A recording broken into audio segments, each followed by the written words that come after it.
Hind everyone, आज हम फिर से आपको हम ह्यूमन वैल्यू का 2 मार्क्स जो इंपॉर्टेंट क्वेश्चन हो उसको आज हम बताने वाले हैं। तो आपको सिंपल ये पहले जो क्वेश्चंस दिख रहे हैं आपको इसमें से 2 मार्क्स भी देख लीजिए। आपके सामने ढेर सारे क्वेश्चन दिख रहे हैं, इसमें जो 2 मार्क्स है आज हम इसी का सॉल्यूशन पूरा बताने जा रहे हैं। जितने भी क्वेश्चन 7 है सातों क्वेश्चन का हम पूरा आंसर आपको 2 मार्क्स जो है उसको हम बता देते हैं। काफ़ी इंपॉर्टेंट है 2 मार्क्स, इंपॉर्टेंट डिफिनेशन काफ़ी ज़्यादा पूछे जाते हैं। तो चलिए जानते हैं, स्टार्ट करते हैं अपने टॉपिक को। तो सबसे पहला क्वेश्चन है, what do you mean by ethics? Ethics से आप क्या समझते हैं, इसका मतलब बताइए। तो लिखा है ethics are morally philosophy, moral philosophy है।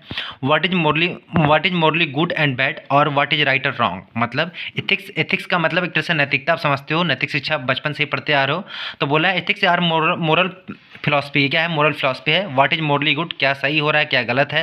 व्हाट इज राइट या व्हाट इज रॉन्ग, यही हमारा क्या कहलाता है, एथिक्स कहलाता है। ठीक है। सेकंड नंबर बात है differentiate between intrinsic and extrinsic value. तो देखिए इसका मतलब क्या होता है। इंट्रिंसिक वैल्यू क्या लिखा है, intrinsic value are those value which is in itself. मतलब इंसान के अंदर की जो वैल्यू उसको क्या बोलते हैं, इंट्रिंसिक वैल्यू। और एक्सट्रिंसिक वैल्यू क्या होगा, एक्सट्रिंसिक वैल्यू जो इंट्रिंसिक वैल्यू नहीं हो, तो वही लिख दिया मैंने। And extrinsic value are those value which is not intrinsic value. ठीक है, काफी सिंपल शब्दों में डिफिनेशन लिख सकते हो। चलिए थर्ड नंबर पर जो क्वेश्चन पूछता है आपसे, पूछता है define the term perseverance and bravery. इन दोनों में क्या डिफरेंस है। तो देखिए इन दोनों को हमको डिफाइन करना होगा। ठीक है, बहुत बार इस जगह पे डिफरेंस भी पूछ देता है। इन दोनों में बताइए क्या डिफरेंस है। तो देखिए परसिवरेंस का मतलब होता है दृढ़ता। तो इसका क्या है definition, the meaning of perseverance continued effort to do और अचीव समथिंग। कुछ आपको पाना है उसके लिए अपने कंटिन्यू लगे हुए, ठीक है, दृढ़ एकदम लगे हुए। लोग कहते हैं ना कि अरे यार एकदम छोड़ोगे नहीं क्या इस चीज़ को, तो वही है परसिवरेंस, जिसको हम दृढ़ता बोलते हैं, लगे हुए हैं। तो वही है उसका मतलब, the meaning of perseverance continued effort, आप लगातार एफर्ट कर रहे हैं, टू डू और अचीव समथिंग, कुछ करने के लिए, कुछ पाने के लिए। ठीक है। फिर आता है ब्रेवरी। ब्रेवरी का मतलब क्या होता है, एक तरह से अपनी ताकत शो कर रहे हैं यहाँ पे। तो the meaning of bravery to show their mental और फिजिकल स्ट्रेंथ टू समवन। किसी को अपना मेंटल और फिजिकल स्ट्रेंथ दिखाना ही क्या कहलाता है, ब्रेवरी कहलाता है। काफी सिंपल शब्द में डिफिनेशन लिखा हुआ है, आपको दिख भी रहा होगा बहुत आसानी से। आप इसको मैंने इतना सिंपल खुद लिखता हूँ कि आपको बहुत आसानी से याद हो जाए। ज़्यादा कठिन लैंग्वेज नहीं चाहिए, बहुत ही सिंपल लैंग्वेज आपको याद भी करना है। चलिए फिर फोर्थ नंबर क्वेश्चन पूछता है, explain the difference between animal consciousness and human consciousness.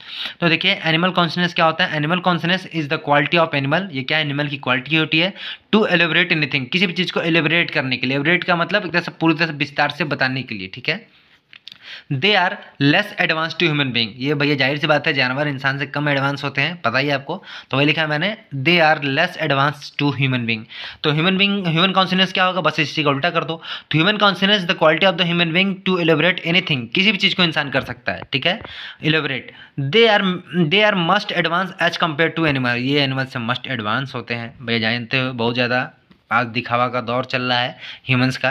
तो वही चीज़ है, बहुत ज़्यादा एडवांस लेवल पे लोग पहुंच गए हैं। लोग कहते हैं आप कुछ बेकार कपड़ा पहन लो या कुछ गलत चीज़ पहन लो, तो लोग कहते हैं अरे कोई एकदम दिखाते हो क्या, एडवांस लेवल पर आप नहीं हो। जो बड़े शहर के लोग हैं वो कहते हैं कि भैया हम लोग बहुत एडवांस के लेवल के हैं, और गाँव वाले सब बेकार होते हैं। सब फर्क सिर्फ सोच का है। ठीक है। चलिए फिफ्थ नंबर पर क्वेश्चन आता है, differentiate between the activities of self I and body on 2 grounds. मतलब बोल रहा है कि सेल्फ आई और बॉडी में क्या डिफरेंस है, इसका मतलब बताइए बस आप, कि सेल्फ आई और बॉडी में क्या डिफरेंस होता है, इसी का मतलब। तो the real difference between self I and body. तो सेल्फ आई का मतलब होता है to related to self control, मतलब अपने अंदर का जो कंट्रोल है उससे रिलेटेड होता है। ठीक है, मतलब संयम से, एक तरह से सेल्फ कंट्रोल का मतलब संयम से रिलेटेड रिलेशन। और body is related to health. Body का मतलब आपके हेल्थ से, स्वास्थ्य से। देखो मैंने लिखा भी है स्वास्थ्य, तो इसका मतलब स्वास्थ्य से होता है। और सेल्फ कंट्रोल का मतलब होता है आपके संयम से। ठीक है, काफ़ी सिंपल शब्दों में मैंने डिफिनेशन लिखा हुआ है, आप देखो दिख भी रहा हो, काफ़ी आसान शब्दों में मैंने लिखा हुआ है। 6 नंबर पे आता है, what is the relation between truth and respect. इन दोनों में क्या रिलेशन है ये बताइए भैया। तो देखो क्या लिखा मैंने, the real relationship between truth and respect are respect is deserve. मतलब रिस्पेक्ट आपको डिजर्व, आप अगर किसी चीज़ के डिजर्व, किसी चीज़ के लायक होगे तो आपको रिस्पेक्ट मिलेगा। और जो ट्रस्ट होता है उसको कमाना पड़ता है, बोले तो अर्न करना पड़ता है। ठीक है, ये आपको डिजर्व रहोगे तो मिलेगा, ट्रस्ट नहीं मिलता। ठीक है, ट्रस्ट को कमाना पड़ता है और रिस्पेक्ट डिजर्व रहोगे तो मिलेगा आपको। यही दोनों में डिफरेंस है, काफ़ी सिंपल डिफरेंस आप देख सकते हो। What are the 2 basic aspiration of any human being. किसी इंसान की क्या ख्वाहिश है उसकी ज़िंदगी में, ये चीज़ कम से कम क्या ख्वाहिशें हो सकती हैं, उस चीज़ के बारे में पूछता है। तो भैया पता है इंसान को 2 ही चीज़ चाहिए, क्या चीज़ बताया था मैंने आपको, शायद आपको मैं फिर से बता दूं, एक नौकरी और दूसरा छोकरी। ठीक है, बट ये नहीं लो जो ह्यूमन वैल्यू कहता है, बट रियलिटी में क्या होना चाहिए, वो होना चाहिए continuous happiness and continuous prosperity. मतलब आपके पास हमेशा खुशियाँ रहें और कंटिन्यूस प्रॉस्पेरिटी, हमेशा आपके पास धन दौलत ये सब बनी रहे। ठीक है, यही दो चीज़ कम से कम इंसान चाहता है। लेकिन इंसान की जो सोच है अब एकदम बदल गई है।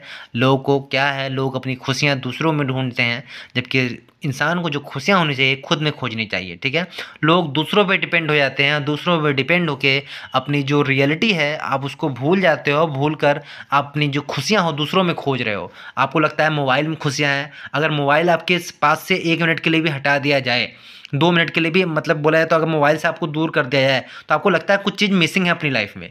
मोबाइल एक पार्ट बन गया है, एक दोस्त बन गया है, बोलो तो मोबाइल एक प्रकार की गर्लफ्रेंड बन गई है लोगों की, जिसके बिना लोग रह ही नहीं पाते हैं। ठीक है, चलिए कोई बात नहीं, चलिए मिलते हैं आपसे हम नेक्स्ट वीडियो में, तब तक के लिए जय हिंद।